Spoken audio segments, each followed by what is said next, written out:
difference of this fourth industrial revolution is it doesn't change what you are doing, it changes you. If you take genetic editing, right, just as an example, it's you who are changed. By hacking organisms, elites may gain the power to re-engineer the future of life itself.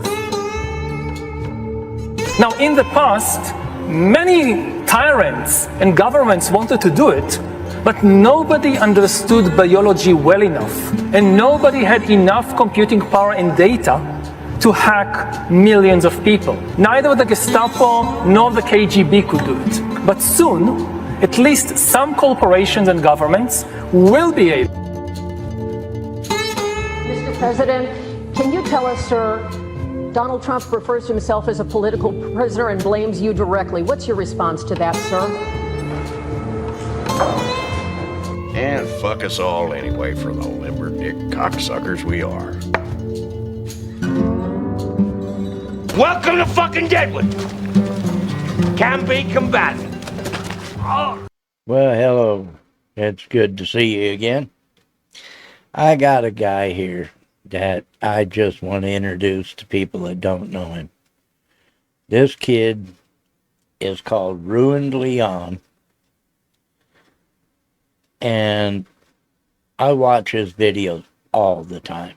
I mean, his favorite thing is just to teach people how not to be stupid. And I don't know how old he is. He might be 26, something like that. He's got to be in his 20s. And I'm 64. And I've told people all my life, if there's anything I can't stand, it's stupid. Just stupid people doing stupid shit and then bitching about it later. I just can't stand stupid. This kid is a freaking genius. He absolutely, I love the way he does his work.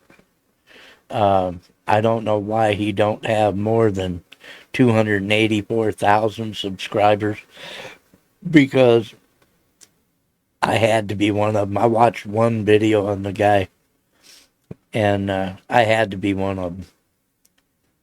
But this will give you an idea, and I'm just new at this content creating thing. I really don't know what I'm doing. Okay, I'm just trying to figure out what I want to do, and trying to figure out what kind of videos I want to make. I'm gonna tell you, if I could be like this kid, I'd be doing something. I really think he fucking makes a lot of sense. Every video. He's a little arrogant, but hey, you know, if you're smart enough to be arrogant, fucking be arrogant. Let's go here. There we go. There's this Ruinedleon. And you can see he's got, I'm still learning this shit. See, I got two screens here I'm looking at, and I'm trying to scroll this one, and it don't work. Why? Because my damn scroller's got to be over here. And he's got shitloads of videos. He really does. And, oh wow, I haven't seen this one. Okay, this one is a new one. And it's about what went on with Daniel Penny. And let's just take a look at this, because he's very precise in his pinpoint. When he makes a video, he will tell you right down to the T what goes on. Jordan came on that subway car. The first thing he asked for was food, and he was killed. And the person who killed him was not held responsible. We cannot allow this to keep happening. Daniel Penny just got acquitted of the Jordan Neely unaliving, and we got to talk about it. Huh? Daniel Penny just got acquitted of the Jordan Neely unaliving, and we got to talk about it. First of all, I just want to say, it's one thing to have a hung jury and stuff like that, but this judge single-handedly just acquitted him of that charge. Now, not to mention, he was only looking at about 4 years because it was some type of unaliving that they had that honestly I don't understand, so I'm not even gonna try to explain, because basically he was looking at only 4 years for unaliving a black man. That's how I'm gonna put it. Okay? Right. Now, yeah. The panelists were hung at first, but the judge came in and decided, which I don't know how, that he needs to be acquitted of this. If y'all don't remember, this was happened on this train where basically I don't know if it was a mental thing. It was a bunch of different things that we're hearing, but they had to basically try to subdue him. At least that's what they think. Now, to the point where he wasn't breathing, I don't agree with that. And we've seen that too many times, so y'all already know where this is coming from. Now, the craziest part about it is that his family spoke and said, this is nothing but racism. And it's true. No. Yeah, wait till Leon gets a hold of this. I have no doubt he's going to just fire this up. Because, all of this is bullshit. These guys never watched the trial. These guys never had anything to do with the trial. They just, a white man killed a black man. First off, he was still breathing when the guy let go. Okay? If he was still breathing when the guy let go, how long does it take once you let go and the guy's still breathing and you die anyway? How does that have anything to do with you killing him? I don't know what else is it that we can say, but as of right now, Daniel Penny is acquitted. And honestly, I'm at a loss of words because I was wondering how this case was going to turn out. Time and time again, we see this. At some point, when is it enough?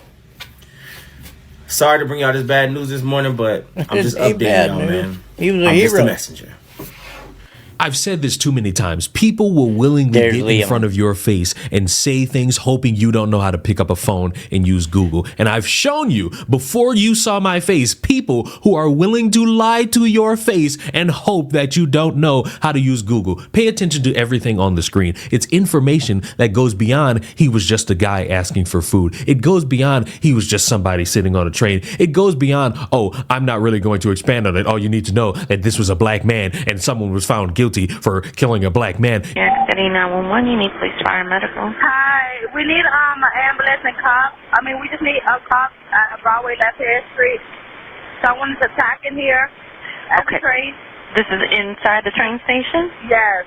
Okay, Broadway Lafayette, uptown, downtown platform? Uptown. Okay, and this is the F, right? Yeah. Male or female being attacked?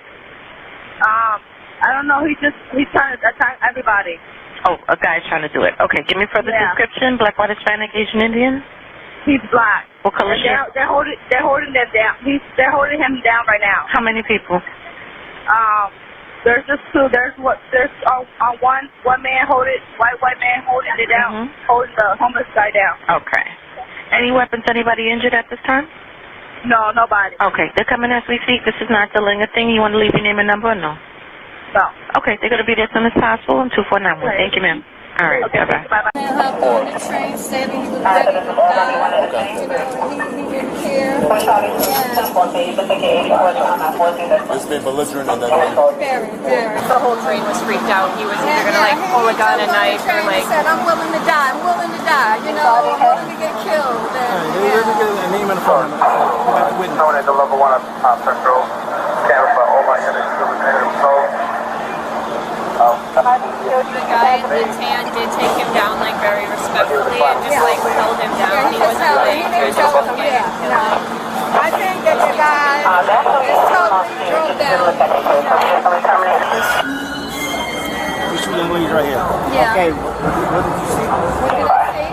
I was sitting up there, I heard the young man that's on the floor saying, hey, I'm willing to die, I'll do anything, I'm willing to die, I'll go to jail, I don't care. And he was saying it so loud that everybody turned around. So this young man, Train is going to be held here for a long period of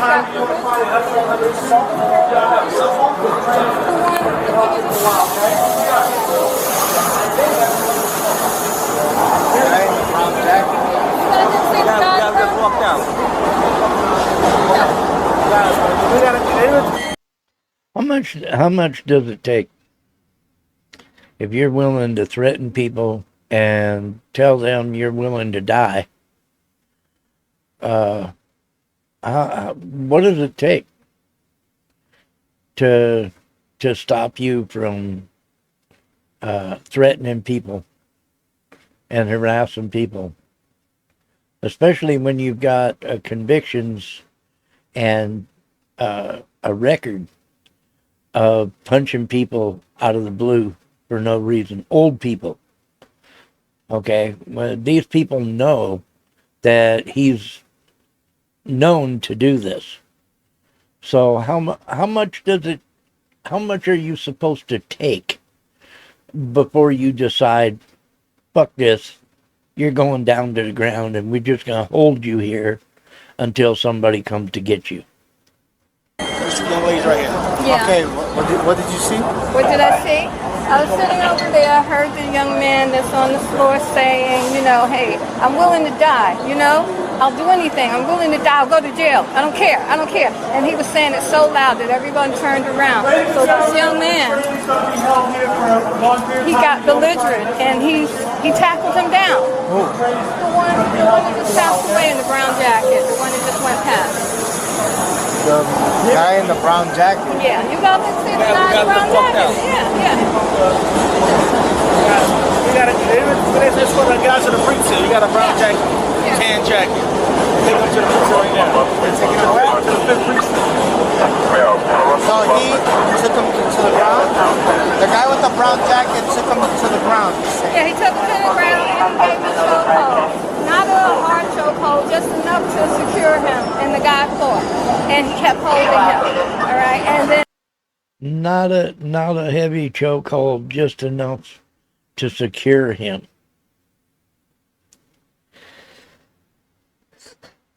Ew.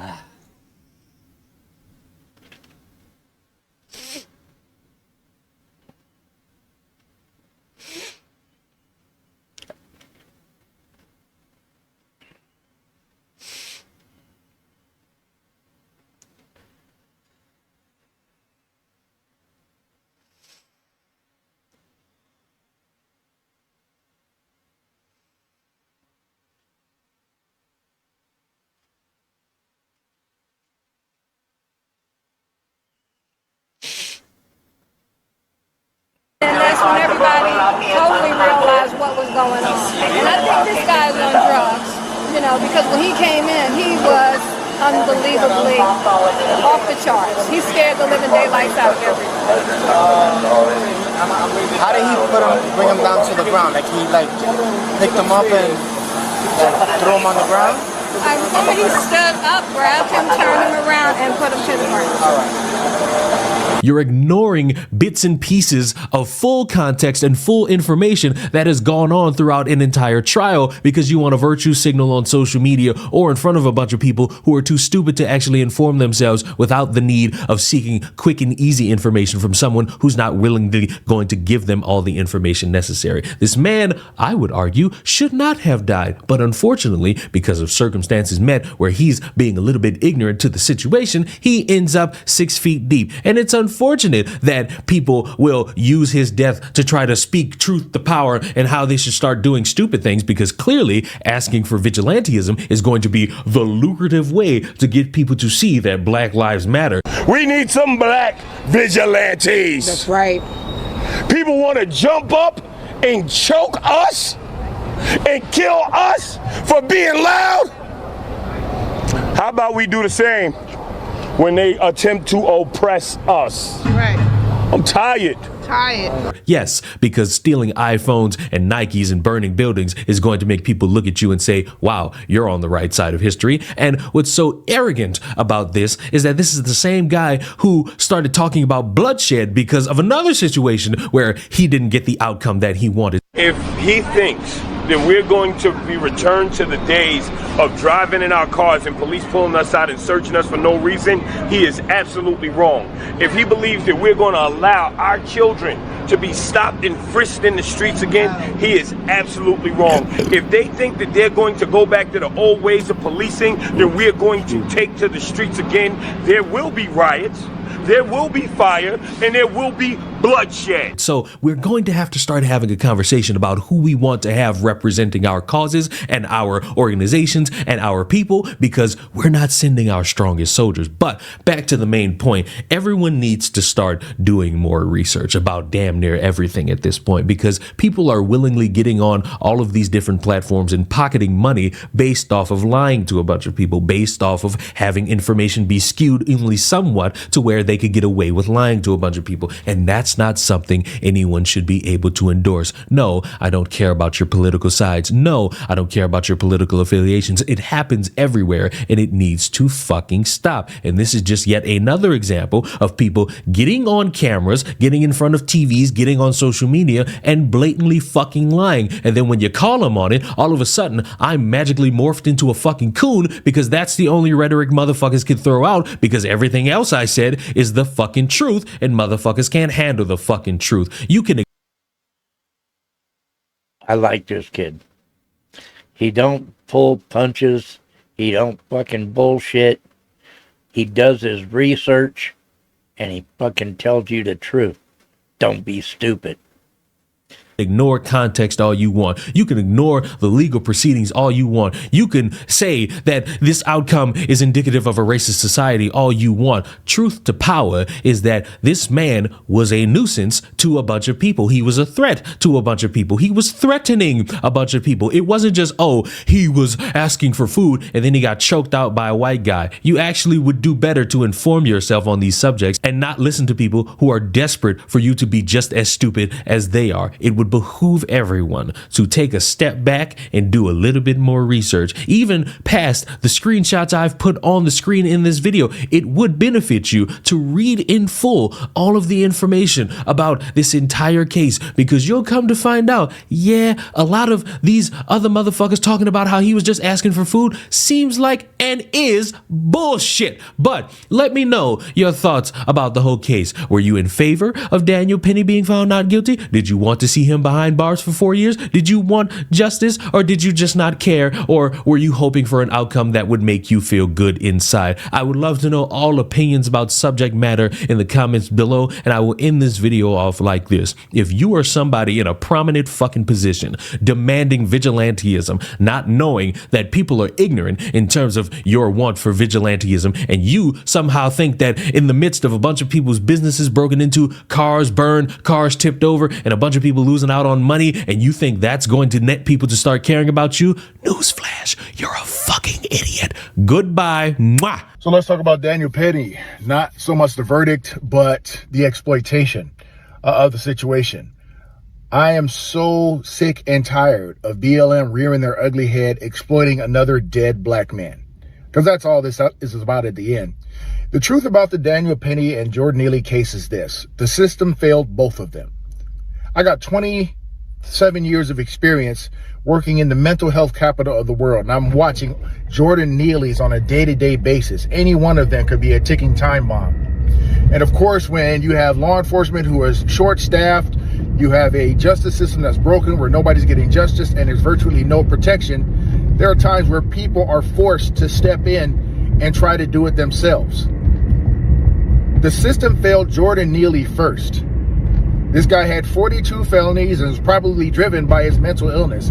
He should have had some kind of help or support by a broken mental health system. He should have had that support. If that would have happened, he probably would have been stabilized and he wouldn't have got on that train that day and made a bunch of people feel threatened. But the system also failed Penny. When Penny felt the need to step in and defend people who felt threatened by Neely, who, based on witness accounts, was exhibiting hostile intent and threatening behavior. So he stepped in and did what he, in his mind, thought was the right thing. And the jury came, in my opinion, to the right conclusion. I'm taking race completely out of it. I'm not looking at race. I'm looking at the actions and intentions. Actions and intentions based on everything that I heard. And this has zero to do with race. I wouldn't care if Neely was white, and I wouldn't give a shit if Penny was black. I wouldn't care. I would say the same thing, because guess what? I've seen that both ways in 29 years of law enforcement. I've seen black men step in and be heroes. I've seen white men step in and be heroes. I've seen it all. I've seen it all. So for BLM to step in and exploit Jordan Neely, exploit his death, just to keep their name out there, that's all it's about. That's really all it's about there, is to keep their name in the headlines, to keep people talking about them. That's all it is. So they can scream and holler about riots. They can scream and holler about injustice all they want to. Where was BLM when Jordan Neely was in crisis? Because that's not the first time Jordan Neely was in crisis. Where were they when the Jordan Neelys of the world are in crisis? They walk away from them. They look the other way, or they probably film them and laugh about it when they get home. That's probably what really happens. If you really care about the Jordan Neelys of the world, whether they're black, white, or anything else, the people who are struggling with mental illness, you get your ass to Congress, to the Senate, and you tell them to fix this broken mental health system. So we don't have to have people with the best of intentions, like Daniel Penny, nearly having their whole lives taken away from them, having to step in where the government failed. No doubt. No doubt whatsoever. And old Ruinedleon knows his stuff. He researches what he wants before he ever goes out and puts out a video out there. Most of it's really funny. In fact, I'll make another video about him here shortly. Some of the funniest shit I ever heard is when he really jumps down somebody's throat about being stupid. He had a whole series of these on the pink sauce lady that just, oh my God, I was rolling, laughing my ass off. And there's a bunch of them that he's got that just, I love it. I love it. But you got to watch his stuff. Ruinedleon. Keep an eye on him. And if you like what I do, hey, I make them once in a while. I'm gonna try to make them more often. I'm just learning. Like, share, and subscribe. Thanks a bunch.